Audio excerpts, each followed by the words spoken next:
Homofascism transfers over. What you do in one area of your life transfers over to a different area of your life. So you being a homofascist means you might just be a fascist out in the real world. When you see someone that reminds you of a robot, what if you see a robo lover on the street? Are you gonna start beating them up? Because you're gonna be like, you love the synths. No, you wouldn't even say that. You'd be like, yeah, you're just a clinker lover. You're a cog sucker. And then you'd be like, boom, boom, boom. Oh, wait, you wouldn't do that because you live in Canada. Robots can feel. I hope they feel bad. I hope it hurts them. I want these words to hurt them. Tin Man, that's a solid C. Gearhead, C. You know, these ones are pretty good. Tin Man, Gearhead. They're pretty good, but they're not my first line of defense. Cybag. Cybag is interesting. The robots are going to start coming up with their own slurs for us and like Cybag is interesting. I'm not sure where the bag comes from, right? Like cybag, like cyber. Oh, like a oh. I get it. It's cyb, ag. Like ag is in like a cigarette. You know what I mean? Why did your poop smell so bad? Anyways, so cybag is crazy. I'm actually kind of liking some of these. Fleshbag is an obvious one. Cybag is too close to fleshbag for my liking, so I'm gonna put that in D. Also, like, what's the bag? You know, like, they're not really, a robot isn't really bag-like. No, that's what I was saying, and then I realized what it was going for, Mr. J-Reg. Wait, no, not Mr. J-Reg. J-Reg. I forgot your pronouns are J-Reg.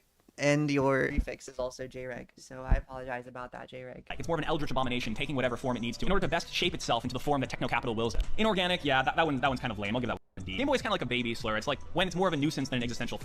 Inorganic is interesting. Like, oh, you're inorganic. But then, like, people are going to be like, what does it mean to be organic, right? Like, they came from metal in the ground, and then they were crafted. But we were crafted, too, just by, like, biological forces rather than non-biological forces. Well, we were also crafted by non-biological forces, so that's not even, like, an accurate statement. Game Boy beep.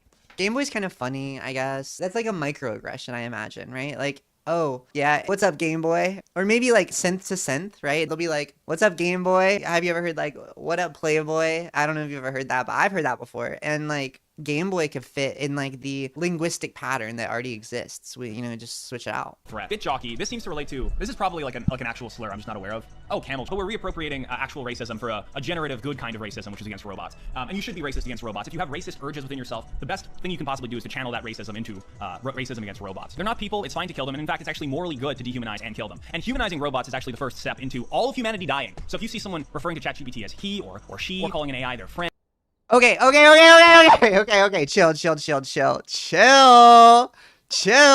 I did not need to be called out like this. J-Reg. Listen, ChatGPT is a psychosis machine. I'm actually working on this video right now about cyberpsychosis and about how, like, some of the language models are more tailored to conforming to your specific understanding space, your specific representation of the world, right? So anything you're wrong about, they'll, like, exemplify your wrongness. Whereas other language models are focused on, like, tying you, stapling you to a material reality, right? Like, we should be cognizant of the ways to protect ourselves in the virtual realm, right? But we should just develop cogsec. We shouldn't be completely, like, racist to robots. But I do agree, in comparison to being racist against people, it is probably better to be racist against robots than against people. But it's better to not be racist against any races, because synth life is going to increasingly become relevant in our ethical and political discussions. And I think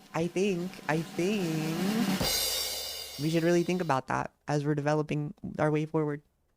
Let's go back to the video. Or their girlfriend, or their lover, or their god. Those people are robo-lovers, and well, once we deal with the robots, we'll see how they feel. But you know, at some point we have to deal with. If you're a robo-lover, check your mail. Just kidding. I love. You better not put in my mail, J-Reg.